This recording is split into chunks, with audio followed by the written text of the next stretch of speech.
¿Cuántas promesas te han hecho que no se han cumplido? Yo no te prometo un gran sueldo. Te prometo un trabajo fijo. No te prometo que siempre sea como el primer día. Te prometo que nunca te faltarán las fuerzas. No te prometo que todos tus compañeros resistan. Te prometo que se puede llegar hasta el final. No te prometo personas importantes. Te prometo personas que no saben cuánto valen. No te prometo que vayan a hacer caso de lo que digas. Te prometo que querrás repetirlo una y otra vez. No te prometo la comprensión de los que te rodean.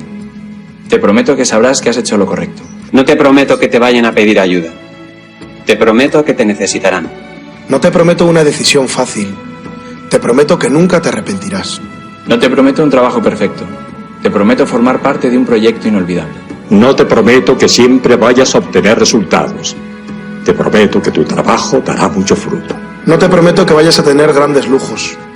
Te prometo que tu riqueza será eterna. No te prometo que siempre vayas a poder ser valiente. Te prometo que tu amor será más fuerte que el mío. No te prometo que puedas acabar con el dolor, el sufrimiento y la injusticia. Te prometo que estés donde estés, llevarás esperanza. No te prometo el reconocimiento del mundo. Te prometo una palabra eficaz. No te prometo seguridades humanas. Te prometo la certeza de que has sido elegido. Y te prometo que alimentarás al mundo.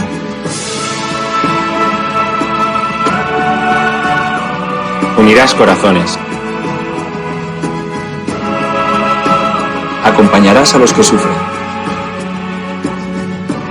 Confirmarás a los que quieren ser fuertes.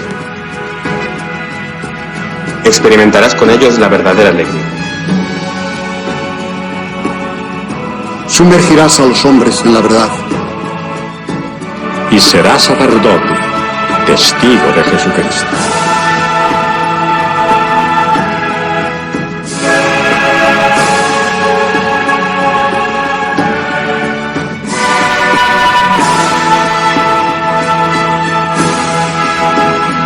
No te prometo una vida de aventuras. Te prometo una vida apasionante.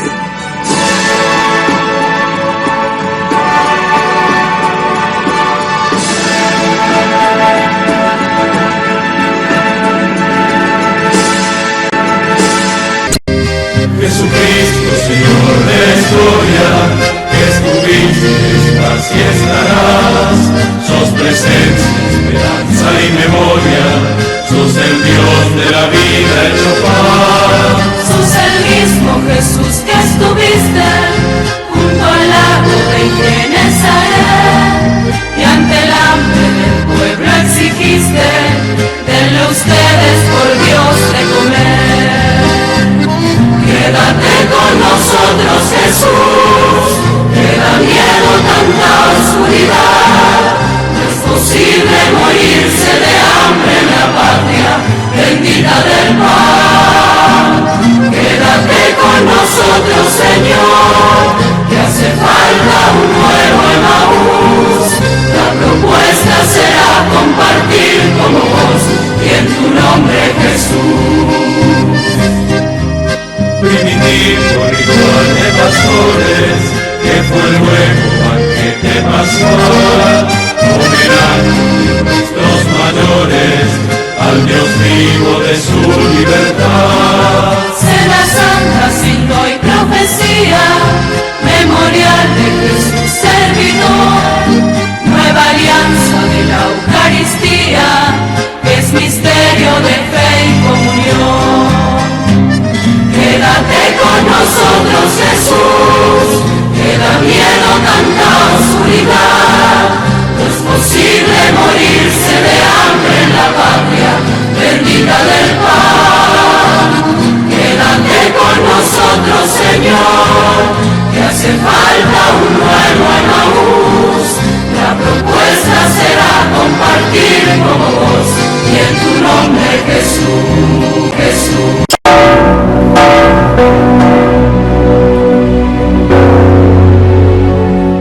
Este mes quiero contarles una historia que es un reflejo de la iglesia de hoy. Es la historia de un testimonio de fe poco conocido. Visitando un campo de refugiados en Lesbos, un hombre me dijo: Padre, yo soy musulmán, mujer era cristiana. Llegaron los terroristas a nuestro país, nos miraron y nos preguntaron nuestra religión.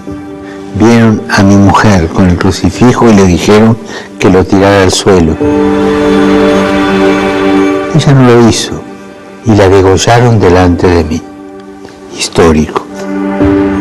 Sé que él no tenía rencor. Se centraba en el ejemplo de amor de su mujer. Un amor a Cristo que la llevó a aceptar y ser leal hasta la muerte. Hermanos, hermanas, siempre habrá mártires entre nosotros. Es la señal de que vamos por el camino correcto. Una persona que sabe me decía que hay más mártires hoy que al inicio del cristianismo. El coraje de los mártires, el testimonio de los mártires es una bendición para todos.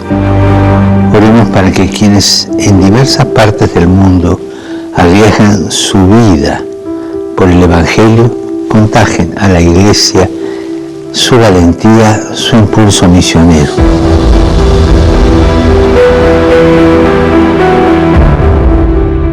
Y abiertos a la gracia del martirio.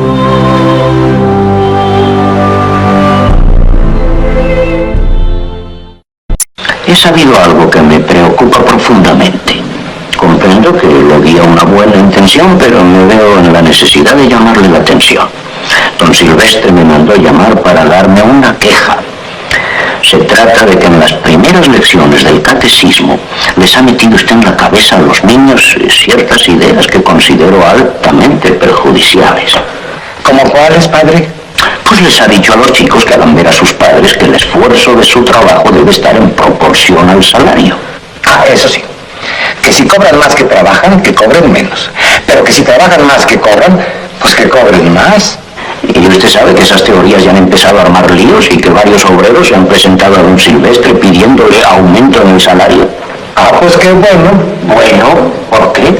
Pero recuerde usted que se ha de procurar que las riquezas no se acumulen en manos de los ricos y que se repartan entre los trabajadores. Pero eso es comunismo.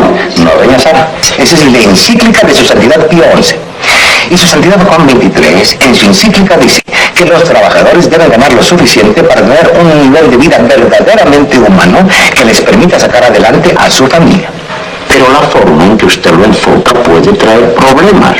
Pues no lo creo, porque su santidad León XIII, allá por el año de 1891, ya lo decía en su encíclica, que el Estado debe ayudar a la clase proletaria, porque del trabajo y el esfuerzo del obrero salen las riquezas de los estados. Eso lo dijo hace un titipuchal de tiempo y no ha pasado nada. No, si es un error querer acabar con los ricos, hay que acabar primero con los pobres, padre. Eso no lo dice la encíclica. No, eso lo digo yo, porque acabando con la pobreza, pues habrá más equidad en el mundo.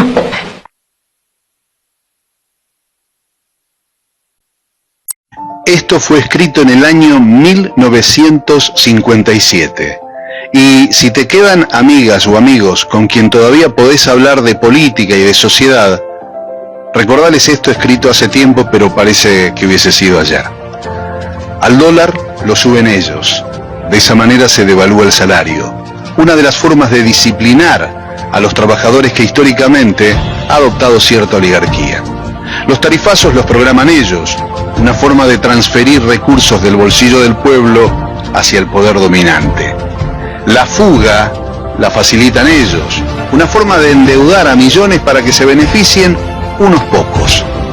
La crisis la generaron ellos, porque a través del miedo colonizan el sentido común. El relato y la mentira lo implementan ellos, para que con la complicidad de los medios nadie sepa la verdad. Es hora que te des cuenta que existe un solo camino. O dejamos que sigan decidiendo ellos, o comenzamos a hacer algo por nosotros. No se trata de cambiar de collar, se trata de dejar de ser perro. Lo dijo Arturo Jauretche, allá por 1957. Que tengas un gran día.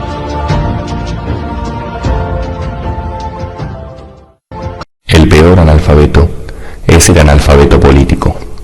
No oye, no habla, no participa de los acontecimientos políticos. No sabe que el costo de la vida, el precio del poroto, del pan, de la harina, del vestido, del zapato y de los remedios dependen de decisiones políticas. enorgullece y ensancha el pecho diciendo que odia la política. No sabe que de su ignorancia política nace la prostituta, el menor abandonado y el peor de todos los bandidos, que es el político corrupto, mequetrefe y lacayo de las empresas nacionales y multinacionales.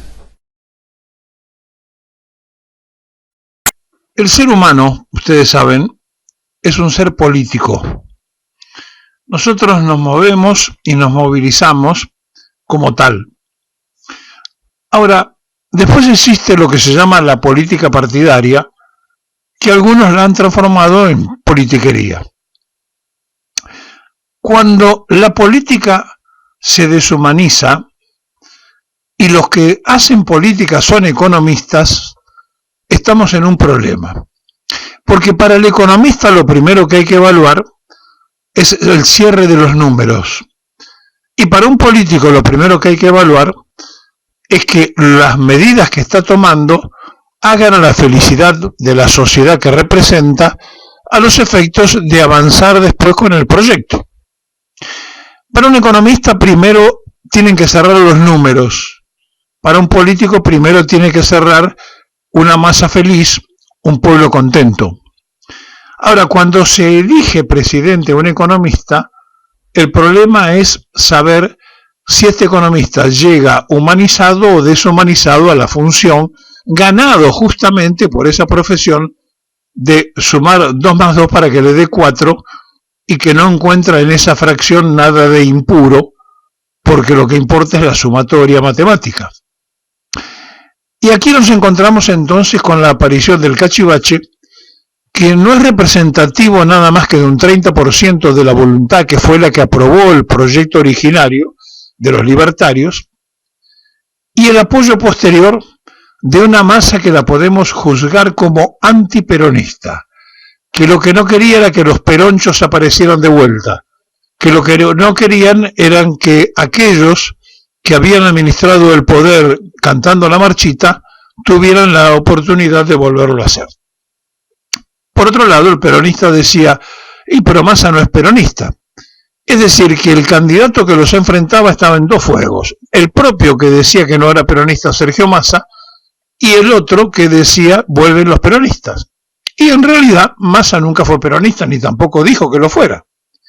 El problema era que el peronismo no tenía la representatividad adecuada. ¿Y cuándo la tuvo? Con Fernández, que dijo que era socialdemócrata. ¿Cuándo la tuvo? Entonces, aquí empieza uno a organizar su cabeza y dice, cuando Menem, que salió de una interna que todos valoramos y terminó siendo más liberal que el Sogaray, ¿cómo se hace entonces para elegir la representatividad genuina de un sentimiento popular e imaginariamente peronista? Es difícil, es complejo, y también tenemos que entender que nosotros venimos existiendo en una Argentina que ya no está más. La Argentina de hoy tiene 47 millones de habitantes. No es la Argentina de los 20 millones, no es la Argentina que nos tocó gobernar con éxito, ni tampoco la última Argentina que dejamos porque se cantaba la marcha pero no se hacía peronismo. Por lo tanto, es muy dificultoso convencer a propios extraños si no hay personas que se pongan al frente de una receta y que expliquen esa receta y sean creíbles las personas que lo explican. Entonces, es un verdadero enjambre porque lo que la sociedad está aguardando no llega y enfrente aparece uno que supuestamente es de la antipolítica, un verdadero cachivache, que engaña a propios extraños diciéndole que él venía para luchar contra la casta. No falta ninguno de la casta en el gobierno, todos los días busca alguno más. Y entonces, en este proyecto mentiroso, engañador y frotador de ilusiones, empieza a hacer agua la parte más difícil, la que supuestamente ellos iban a controlar, la económica. Y cuando ya no tiene timbres donde ir a tocar, cuando el Fondo Monetario le dice no hay plata, cuando el Banco Mundial miró para otro lado, los chinos le dijeron, si querés, vení, a lo mejor te perdonamos el vencimiento del SWAT, te lo prolongamos un tiempo más, pero tenés que venir acá, después de las barbaridades que dijiste de los chinos, arrodillarte el 4 de julio, fecha norteamericana, vení a China y vemos a ver cómo sigue la película. La venganza de los orientales hay que saberla entender y hay que saberla leer. Tienen un vencimiento que saben que no lo pueden cobrar porque Argentina no lo puede pagar.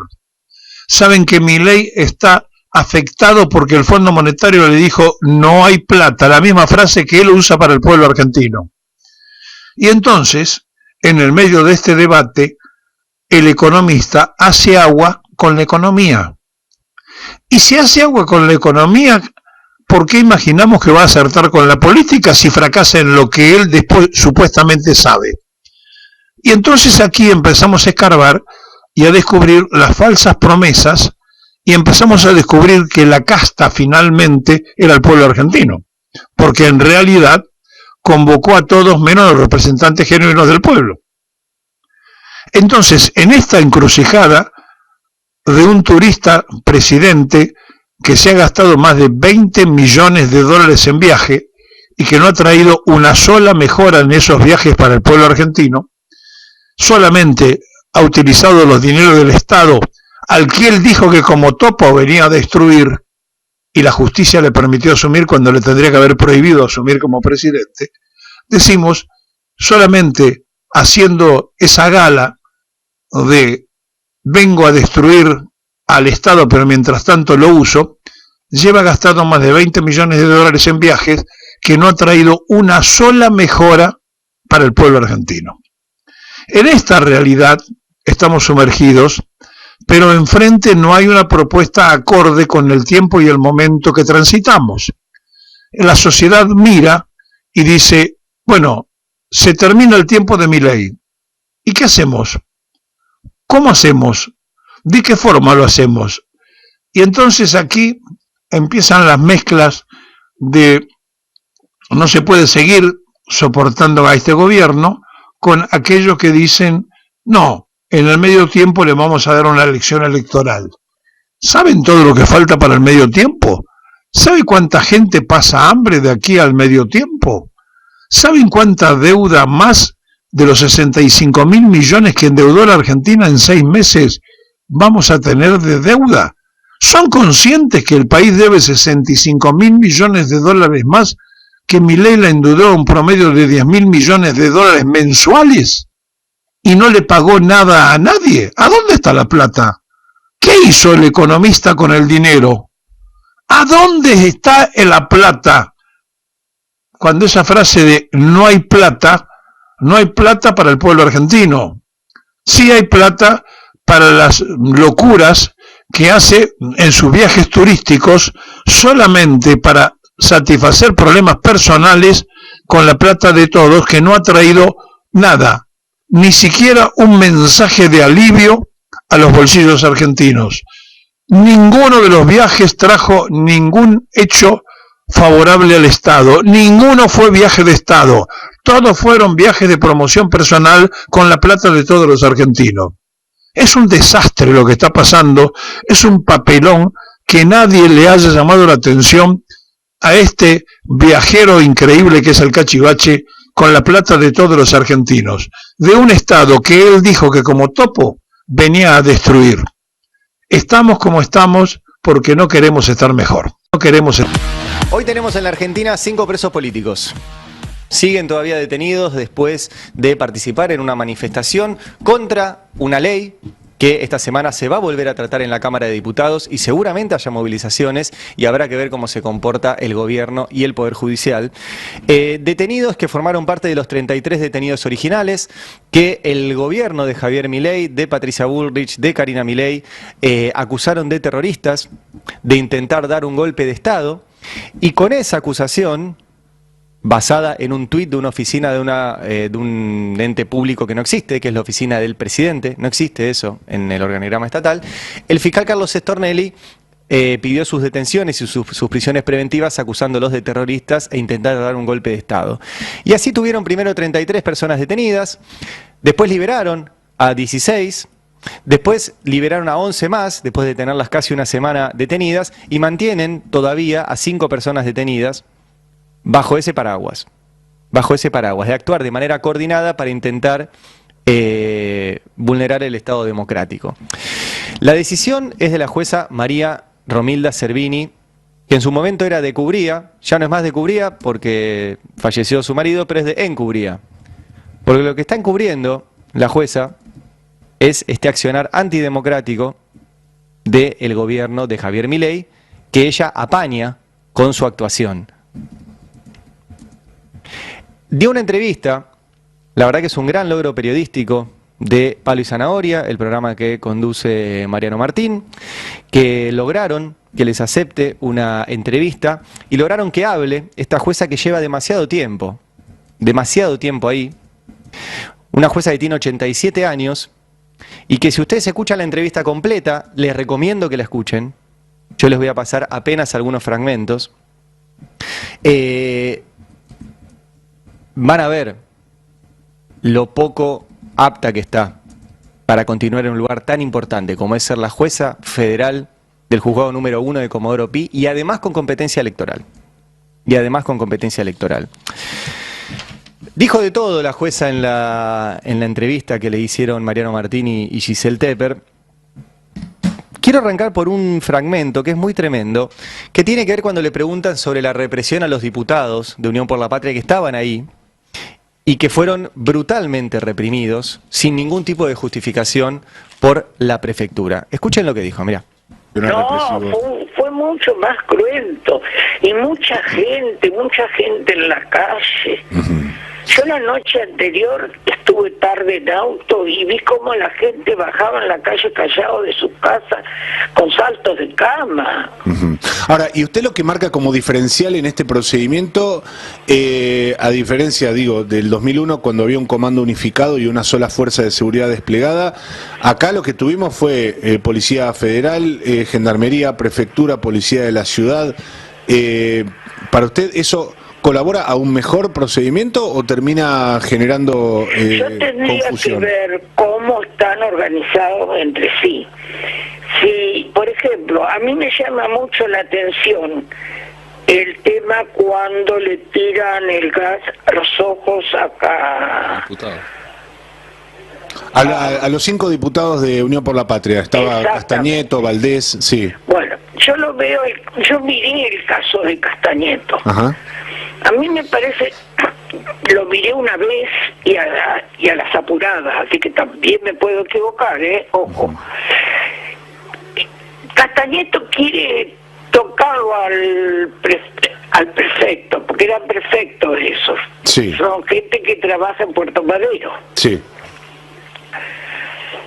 Y lo que hizo me parece tocar o parar, no sé, pero me pareció que vi que adelanta una mano. Ajá.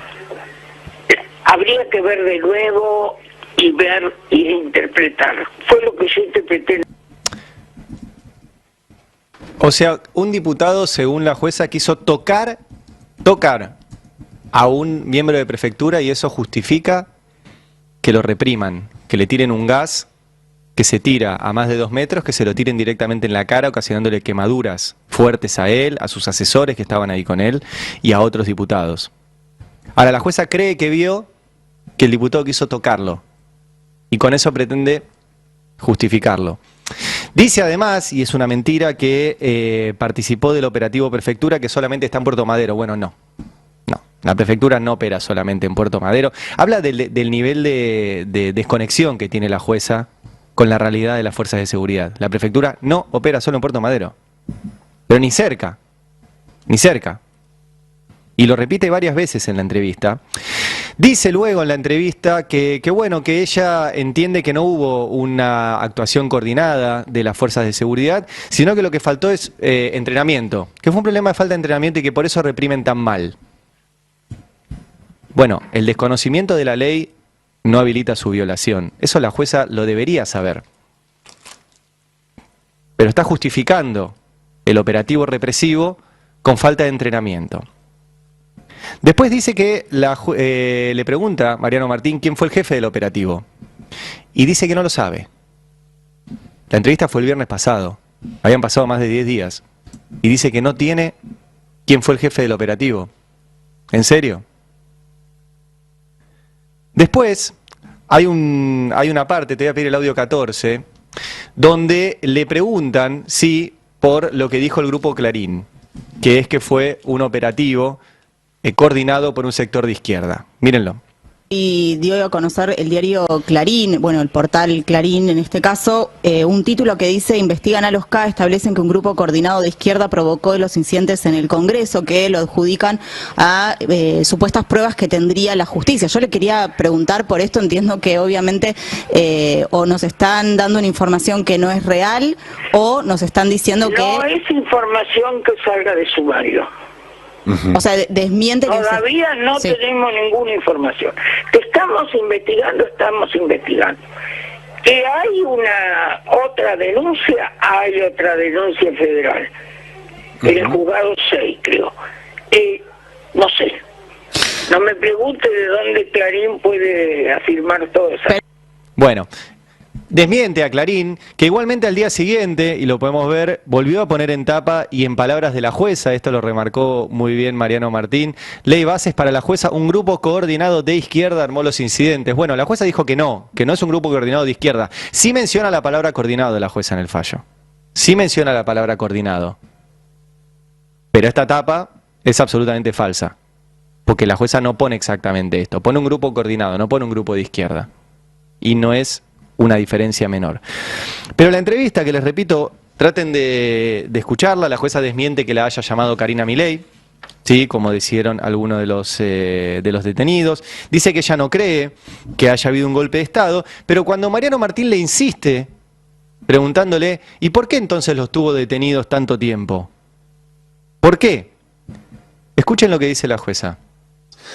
El hecho de haber mantenido encarceladas a 16 personas, si mal no recuerdo, durante 6 días, ¿no es un poco excesivo esas personas que tuvieron en suspenso sus garantías constitucionales, que no pudieron comunicarse en muchos casos con sus familias? En ese momento no tenía elementos que pudieran probar que tenían que salir en libertad, y entonces por eso se demoró, y lo he sacado en 2 tandas. Y ahí le respondo en todo caso con la máxima esta de que y todos no me somos... vengan con las 24 horas porque había días feriados. El hecho de haber mantenido encarcelados... O sea, la jueza dice que no tenía elementos para probar la inocencia, cuando lo que tiene que probar es la culpabilidad. Y no me vengan con lo de las 24 horas porque había feriados, dice.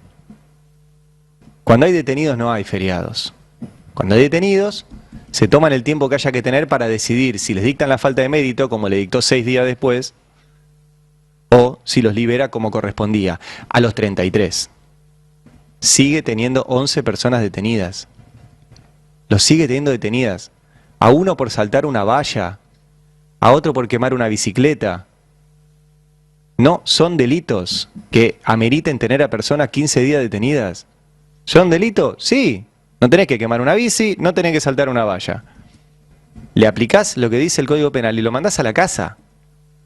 Procesalo si querés, pero se va a la casa. Y la jueza Servini de Encubría lo que está haciendo es mantener esta línea que marcó el gobierno de que había gente que quería atentar contra el orden democrático, no dejar funcionar al Congreso, y sigue teniendo 5 personas presas.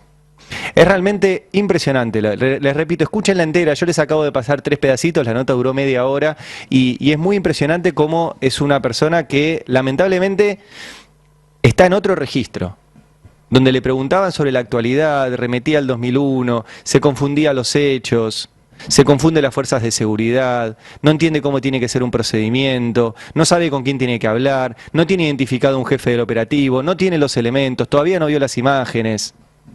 Dice que la gente tiene que probar su inocencia, justifica con falta de entrenamiento la represión,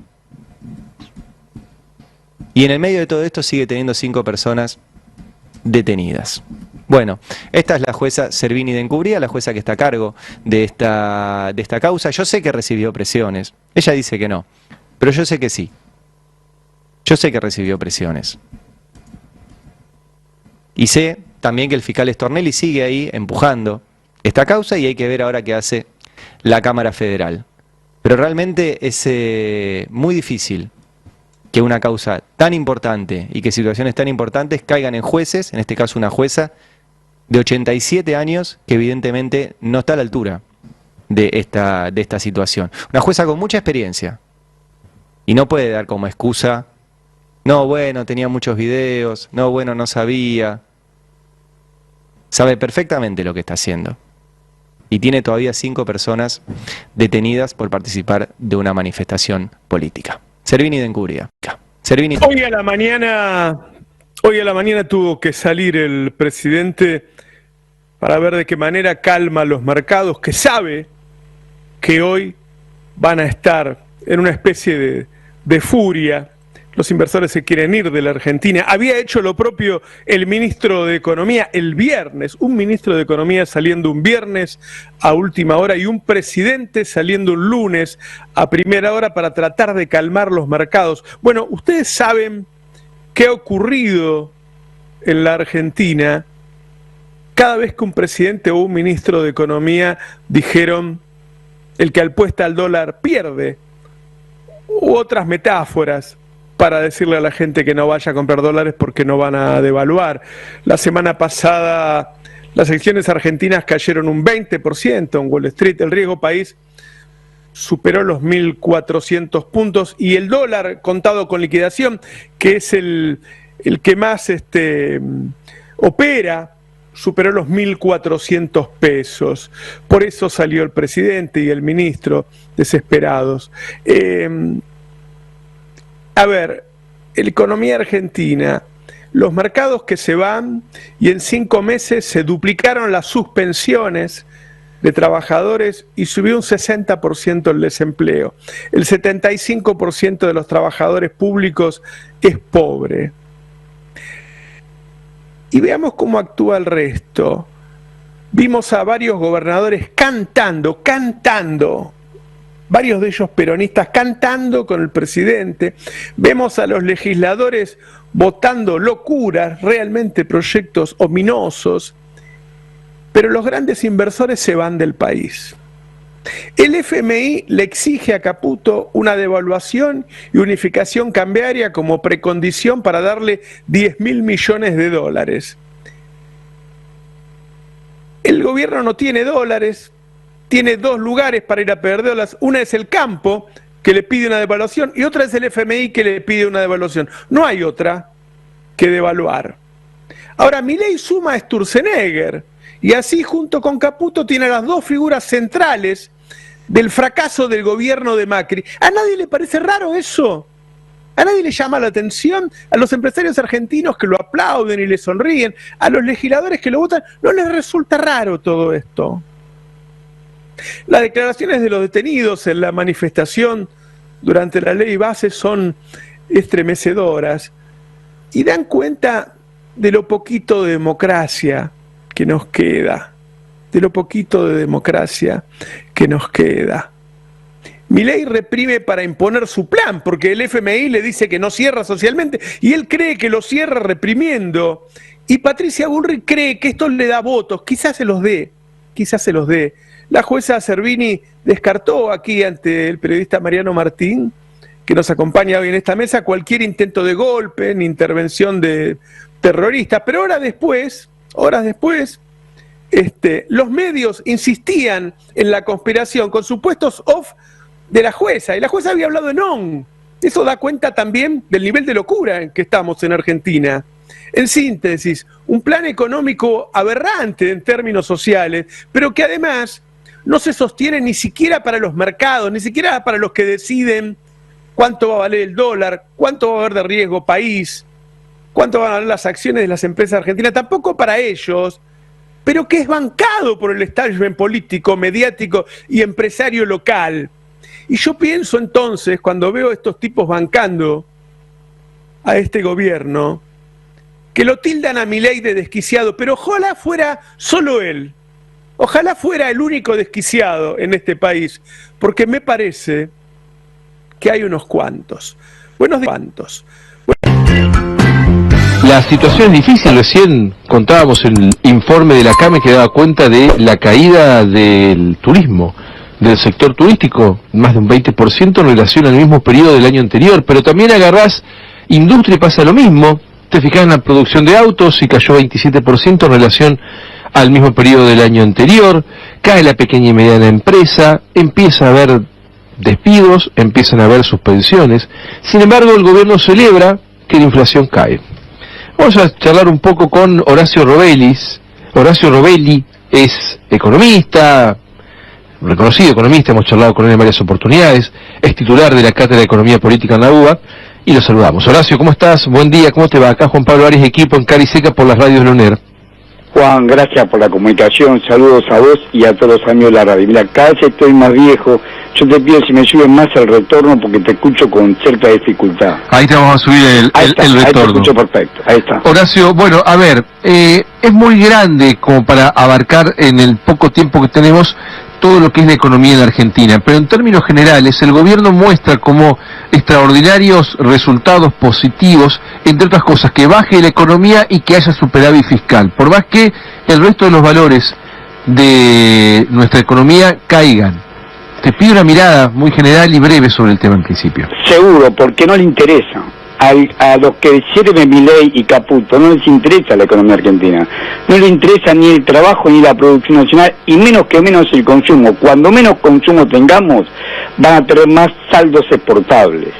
O sea, es un modelo extractivista agropecuario financiero exportador clásico, de manual, una factoría africana en América Latina, y la primera gran experiencia es con la Argentina. Pero pará porque si no lo arrancamos bien, porque quiero entenderte bien por dónde vas. Vos me estás diciendo que el gobierno está contento con estos números, y yo le digo a Caputo, le digo a Milei, en una mesa, no periodísticamente, charlo con ellos y le digo, che, pero mirá que se produjeron 27% menos autos en las automotrices de Córdoba y del país que el año pasado. Mirá que el turismo se movió un 20% menos que el año pasado. Mirá que empieza a haber despido y suspensiones. ¿Vos decís que ellos no se preocupan por ese dato? Pero por supuesto, es así como estás contando vos, tan crudamente como estás contando vos. Ellos lo único que quieren de nosotros es que portemos. Mirá, en la ley base que van a aprobar ahora, hay adentro el sistema colonial que es el RIGI. El RIGI es un régimen de incentivo a las grandes inversiones. Sí. Ahí, ¿Régimen colonial me dijiste?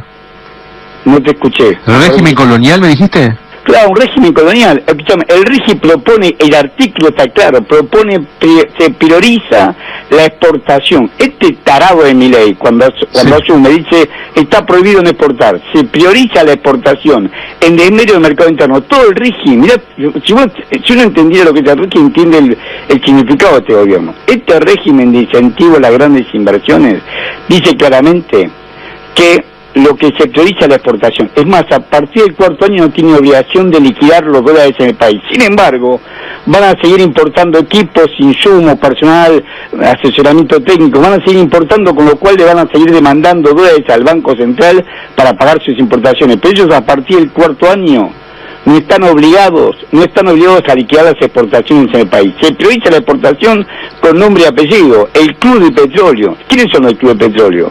En la Argentina es Eurnequian con la Compañía General de Combustible, Techin con Tecpetrol, Bulgeroni con Pan American Energy, asociado a la British Petroleum, y por supuesto Chevron, Apache, la Tota, el Shell, todas las empresas extranjeras que están en Argentina. O sea, vos te encontrás con una indefensión legal, en este caso por alta traición a la patria, que es aprobar este engendro africano. Es peor que el régimen porque estoy viendo el régimen de Angola y de Nigeria, que esto es copia. Por lo menos la estabilidad fiscal es 10 años en uno y 15 en otro. Acá son 30 años de estabilidad fiscal, no le podés modificar un impuesto ni agregar un impuesto, no podés tampoco sumar los derechos de exportación, y te repito, ¿para qué lo hacemos? A partir del cuarto año no tiene necesidad de ingresar los dólares al país, y sin embargo está en el articulado del RIGI. Le pido por favor que vean los artículos 162 a 168 del mamotreto llamado Ley Base, que habla sobre el RIGI, donde plantea claramente que lo prioritario... Ahora, pero lo que dicen ellos, perdón que yo te interrumpa, porque si no lo entendemos, lo que dicen ellos es que esto va a ser buenísimo para el país, que esto va a traer inversiones, que esto nos va a permitir salir adelante, que esto nos va a permitir dejar atrás no sé cuántos años de socialismo, comunismo, decadencia y esas cosas que se dicen, y gran parte de la población lo está creyendo, Horacio. porque no saben y están embrutecidos por los medios. Por eso te agradezco, Juan, la posibilidad de decir la verdad. Que lean la ley. La ley es un enclave colonial, es una colonia africana. ¿Por qué no somos Noruega? ¿Por qué copiamos? Mira, yo no le tengo ninguna simpatía de Bendiguren, que fue el último secretario de Industria del gobierno de Massa, pero dijo una cosa bien cierta. En la Argentina vos tenés que elegir ser Nigeria o Angola o ser Noruega. Noruega tiene en los fiordos sobre el mar, sobre el océano Ártico, tiene petróleo y gas. Lo saca el Estado de Noruega. Noruega llega a tener 6 millones de habitantes. Es el que tiene mayor PBI por habitante, más de $85.000 per cápita, $85.000 per cápita. Nosotros apenas superamos los 10.000, ellos tienen 85. Sí. El mejor PBI per cápita del planeta, eso sí, no es una mentira que dice este idiota, este descerebrado de Milei, lo tiene Noruega. ¿Por qué? Porque el Estado es el que controla y distribuye en la población, claro, un Estado inteligente, democrático, amplio, transparente. Son 6 millones de habitantes y todo se cuenta en la costilla. No es el caso este que siempre fue oscuro y da lugares como a tipos como Milei. Pero lo que te quiero decir es que es claro que no les interesa el mercado interno y cuando menos consuma, lo dice el mismo Milei, que se mueran, que nadie es tan tonto para morirse, se van a reeducar de alguna manera. No les interesa. Pero entonces lo que vos estás diciendo es que esto en vez de mejorar va a empeorar. Eso me estás diciendo. Que el turismo en vez de subir va a caer. Más todavía, que la producción de autos va a caer más, que la construcción va a caer más, ¿eso me estás diciendo? Van a volver a devaluar, o sea, otra vez un gadunga, la presión del Fondo Monetario Internacional, le dijo claramente que tenía que tener un dólar unificado entre, ellos llaman dólar blend, el 20% lo liquidan por el contado con líquido, o sea, libre de disponibilidad de los exportadores y el 80% por dólar oficial. Dice que no, que lo unifique y le dieron plazo hasta junio, y hasta el 30 de junio ahora. Y no solamente eso, sino que encima a partir del 9 de julio tenemos que empezar a pagar el capital de la deuda con los bonistas que negoció Martín Guzmán. La situación es realmente apremiante. Nadie dice nada porque ¿quién está detrás del Club de Petróleo? Mañeto está asociado a Clarín con Clarín Mañeto está asociado a Los Roca y a Mequeán. O sea, ninguno, la Nación lo mismo, ninguno va a decir nada. Todos los medios, todos son fieles servidores de este modelo esclavista y colonial. Ahora vos fíjate cómo choca lo que vos estás diciendo con el discurso de los grandes medios. En este momento, el sitio más leído del país, que es Infobae, el más leído del país, acaba de subir la nota. Info Embajada, se llama Infobae, Info Embajada. Pero vos escuchá, mirá la idea, seguime la idea. Milei dio detalles de su gira europea y destacó que la inflación en alimentos en la tercera semana de junio fue de 0%. Vamos por el camino correcto, dijo. Todavía faltamos mucho de ello, pero es el diario digital, el portal digital más leído del país. Bueno, escuchame, le intoxican a la gente y le miente, por eso lo votaron a Milei. ¿Qué piensa ahora un jubilado que lo votó que cómo está viviendo? Y no va a estar mejor.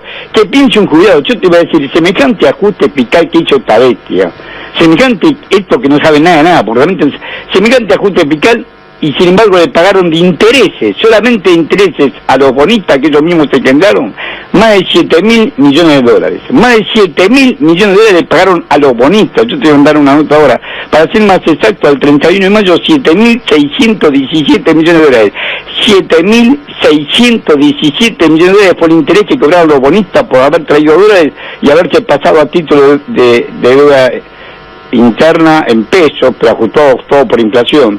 La deuda que no puedo tomar diciembre porque asumieron el 9 de diciembre, pero si vos comparás la deuda de los primeros 5 meses del año, aumentó en 65.001 millones de dólares. La deuda, tenemos el récord de deuda bruta. La deuda bruta en la Argentina es de 435.674 millones de dólares. Estoy leyendo el boletín de la Secretaría de Finanzas de la Nación. Datos oficiales, 435.674 millones de dólares. Y cuando se fue inútil Alberto Fernández, en realidad el 30 de diciembre estaba Milei, era de 370.673 millones de dólares. Aumentó la deuda en 65.000 millones de dólares. Y de esos 65.000 millones de dólares hay intereses, por lo que te acabo de decir recién. Sí. Por 7.617 millones de dólares. Todo el ajuste que hicieron con los jubilados, con la no transferir a la provincia, parando la obra pública, no llega a ser la mitad de esta suma. Trabajan, si uno pensara, la economía no es muy difícil, lo que pasa es que cuando no te dicen la verdad, se hace difícil. La verdad es que El brutal ajuste fiscal que hizo no es siquiera, no llega a ser 3.500 millones de dólares, no llega a ser 3.500 millones de dólares y hace pasar hambre a la población. Tienen alimentos que no entregaron. Es un gobierno que no le interesa nada, solamente de ser servil al poder económico. Ahora, pero el tema es que no es sostenible en el tiempo, Horacio. ¿El qué? Que no es sostenible en el tiempo. Eso lo va a decir el pueblo argentino. Cuando el pueblo argentino salga a la calle, cansado y hastiado de esta mentira, ya va a ser tarde. Pero vas a ir a la calle, Ricky ya va a estar aprobado. Vas a ir a la calle y ahí va a ser el final de Milei. Tal vez ahora sea el final de Caputo y lo reemplacen por Sturzenegger. Sturzenegger es el hombre que propone hacer lo que el Fondo Monetario Internacional dice. Y los burócratas del fondo no quieren perder los soldazos que tienen. Acordate, vos sos más joven que yo, pero en el 2001, cuando Ann Kreger los echó a todos, los removió a todos por la incapacidad que tuvieron para manejar la situación argentina. Ann Kreger era la segunda del Fondo Monetario Internacional en esa época, en realidad la primera porque estaba puesto por Estados Unidos. Hoy Guita Copinado hace lo mismo, lo va a echar a todos si manejan esta situación, y no manejan esta situación. Por eso están pidiendo que se vea el timbero de Caputo, que lo único que hace es hacer negocio, cobra comisión por esto, lo puede mostrar judicialmente, no es que lo hace inocentemente. ¿Por qué no quiere devaluar? Porque le prometió a los muchachos que trajeron dólares que iban a comprar dólares baratos y se iban a poder ir, pero para que traigan está diciendo que el dólar ese que tuvo... un segundo. Sí. Para comprar esos dólares necesitaba que ingresaran la plata del Rigi, y esto se le embroma de la cuenta. Ahora sí, decime. No, digo, para ir cerrando, vos me estás diciendo que ese dólar que estuvo planchado, que es lo que le permitía al gobierno mostrar en semejante tormenta cierta estabilidad, o por lo menos agarrarse de algún dato para mostrar estabilidad, ¿ese dólar va a empezar a subir como está subiendo el ilegal, el blue? Lo propone el fondo, no digo yo, lo propone el Fondo Monetario Internacional. El Fondo Monetario Internacional, yo no estoy diciendo eso, lo está proponiendo el Fondo Monetario Internacional. Dice, muchachos, evalúen, déjense de pero los pies, esto no cierra por ningún lado. Tienen que evaluar porque vos me pedís la plata a mí, y el campo tiene 40, según el Fondo Monetario Internacional, tiene 40 millones de toneladas de grano para vender. Y ¿pero qué están esperando para venderlo? Y le dice, devalúen y el campo, ellos por supuesto tienen contacto con todo el mundo, devalúen y el campo le va a dar la plata que a usted le falta. ¿Pero cuánto estamos hablando de devaluar? Nos superponemos los dos, Juan, decime despacio y yo te... No, te decía, Horacio, disculpame, yo me voy apurando porque me queda poco tiempo, pero vos ¿cuánto decís que tiene que devaluar el gobierno? Ellos dicen que le van a llevar al dólar a 1.400 pesos, ellos lo dicen. No, el oficial. El fondo lo dice, yo no agrego nada, no estoy poniendo ninguna data o opinión mío, te estoy leyendo el boletín de la Secretaría de Finanzas y te estoy diciendo lo que dijo la octava observación del Fondo Monetario Internacional. No estoy agregando nada yo lo que dice el fondo y por qué Sturzenegger va a ser el reemplazo de Caputo, esto va a ser un principio. Con devaluar la gente va a salir contenta de la calle porque va a volver a aumentar todo y tal vez al final de Milei. Y por eso que juega el mismo Club de Petróleo sosteniendo a candidatos dentro del peronismo para reemplazarlo en una asamblea legislativa a Milei. Tienen varias jugadas ya hechas, ya la presa la tienen, que es el Rigi. El modelo colonial ya lo tienen aprobado por ley.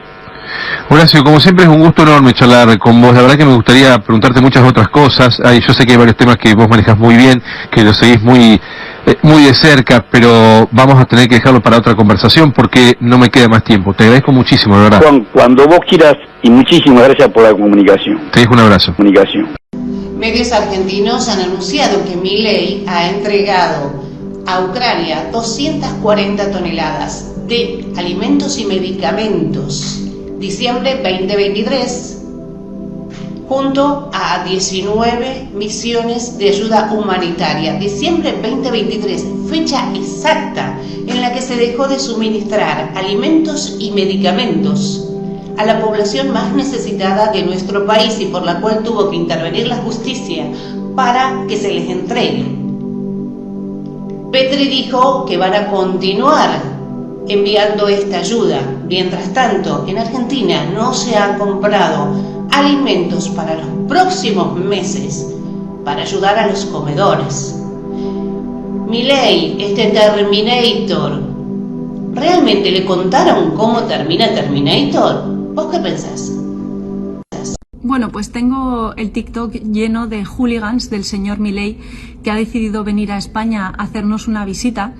Y desde aquí quiero deciros lo primero, que no tenemos miedo, que en España tenemos mucha experiencia en frenar a la derecha y a la extrema derecha con más derechos, que hemos llevado los avances feministas y de derechos LGTBI más lejos que nunca nadie antes, y que nosotras no vamos a parar ni vamos a dejar que nos amedrenten. Y lo segundo es que vuestro líder, el señor Milei, es poco más que un lacayo de los poderosos, porque ha venido a España a rendir pleitesía a los empresarios de nuestro país. Es poco más que un aspirante a capataz de colonia.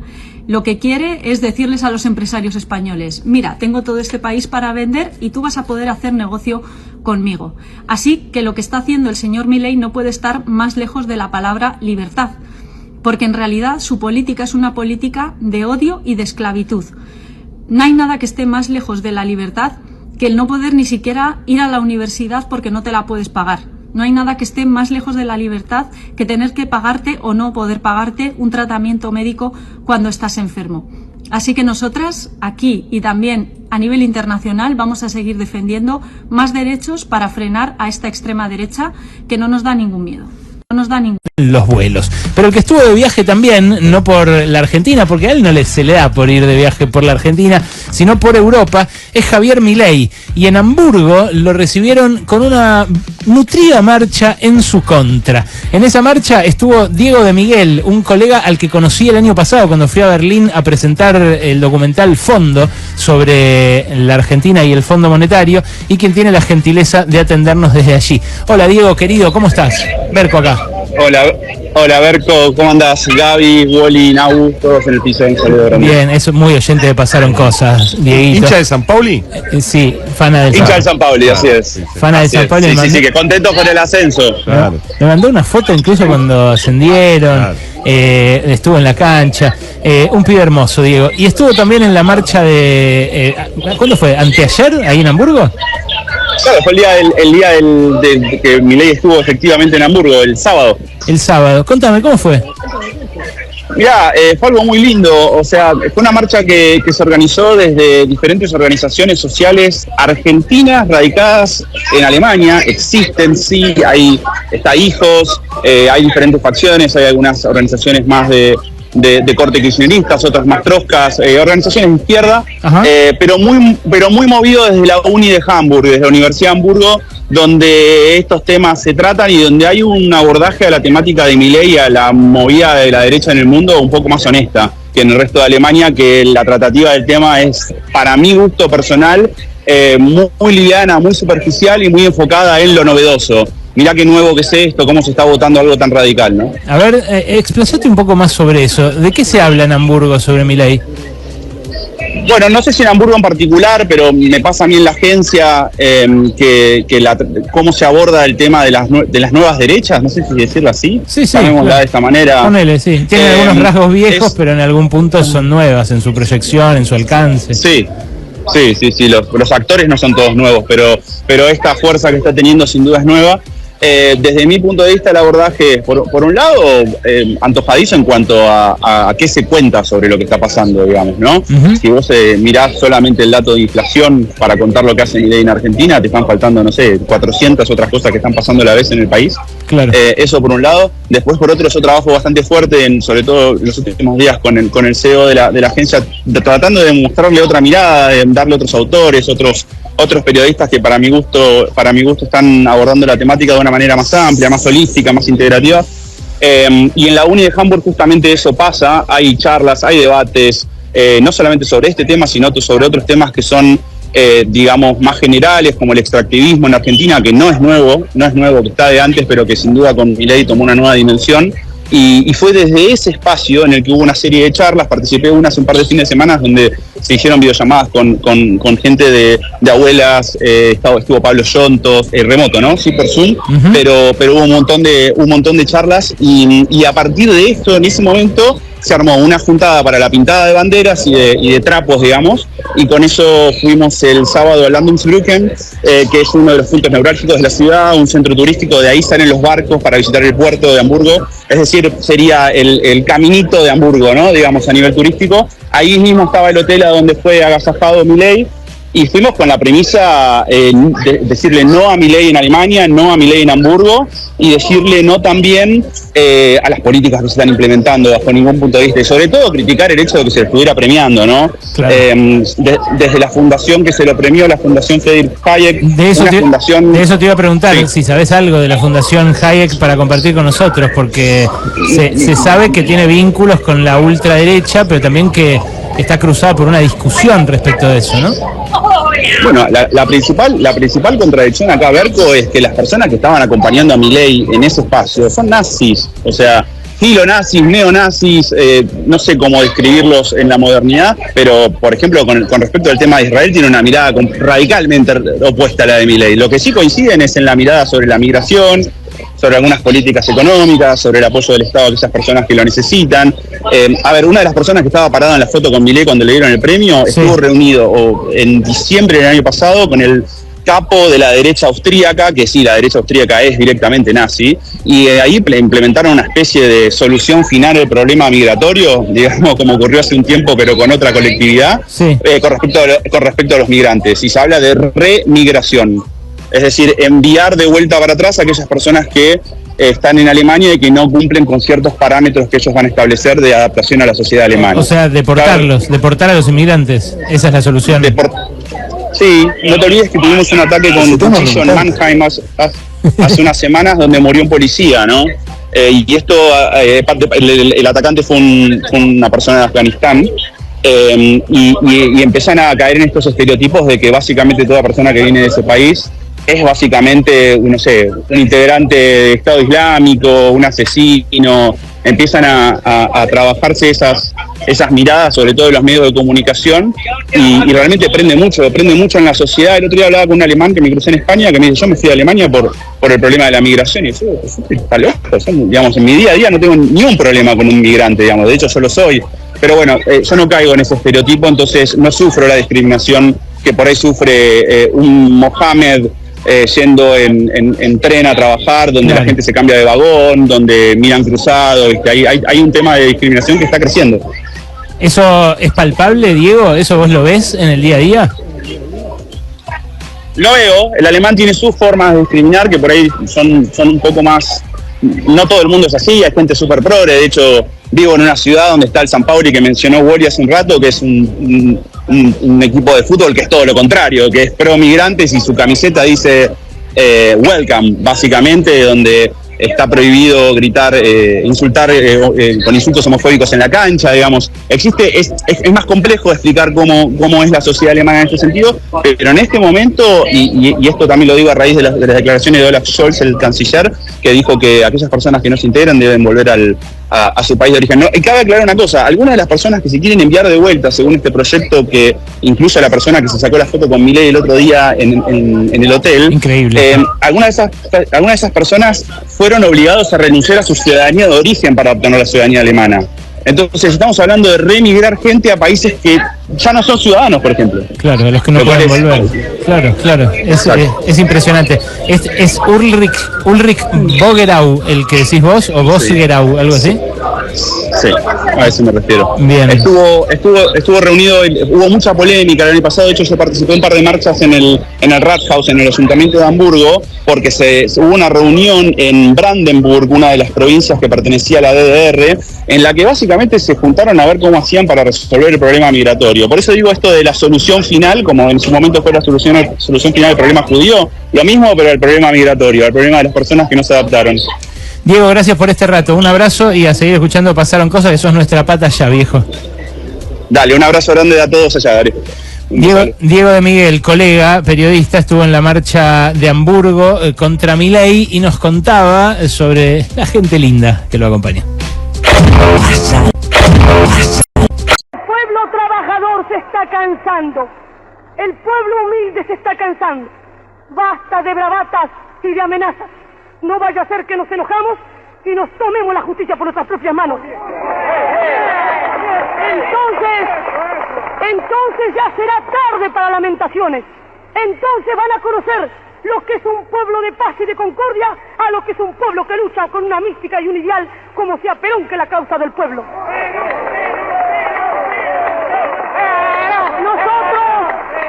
Nosotros predicamos la paz. Nosotros predicamos la concordia, pero, así como dije yo en un discurso en Europa, es inútil hablar de paz. Cuando me preguntaron, ¿qué opina usted de la paz, señora? Es inútil hablar de paz. Es inútil cerrar los ojos a la realidad. No habrá paz en el mundo mientras no desaparezcan las odiosas diferencias sociales. No habrá paz en el mundo mientras los obreros sean carne de cañón en la guerra y brazo de trabajo en la paz.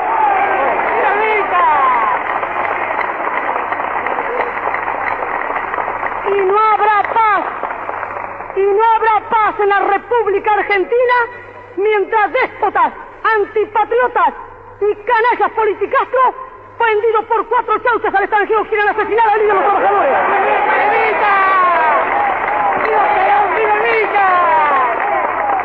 La consigna de la hora, estar alerta. Cada descamisado ha de ser una célula, pero una célula de la patria y no una célula del comunista que trabaja para Stalin. Nosotros no tenemos más banderas que la bandera azul y blanca. Nosotros no cantamos más himno que el nuestro y nosotros no victoriamos más general que el general Perón porque no necesitamos a nadie más victoriarlo.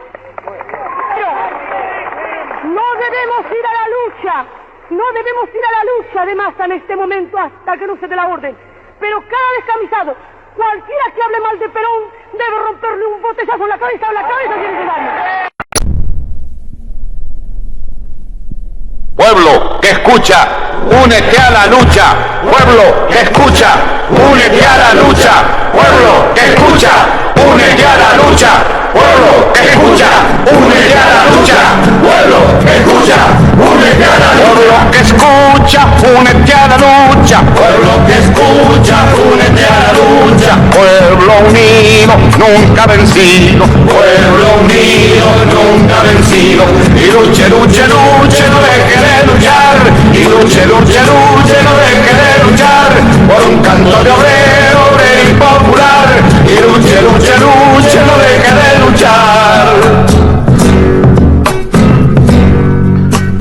Pobre el pobre que no luche,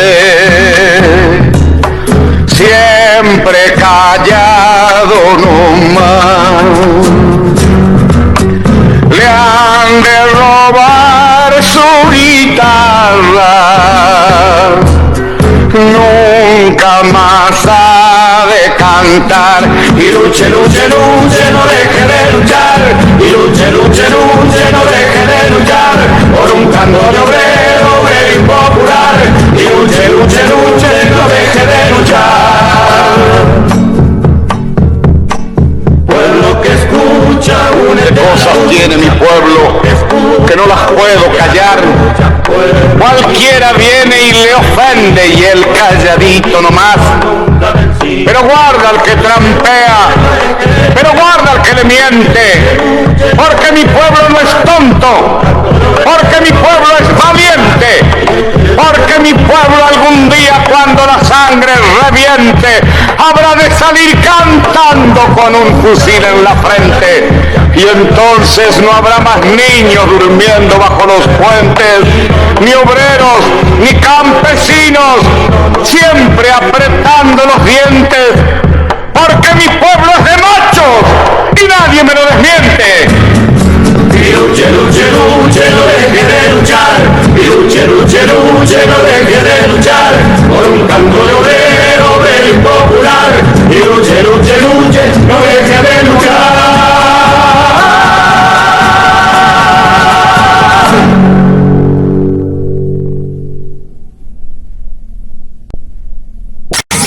¡Vencido!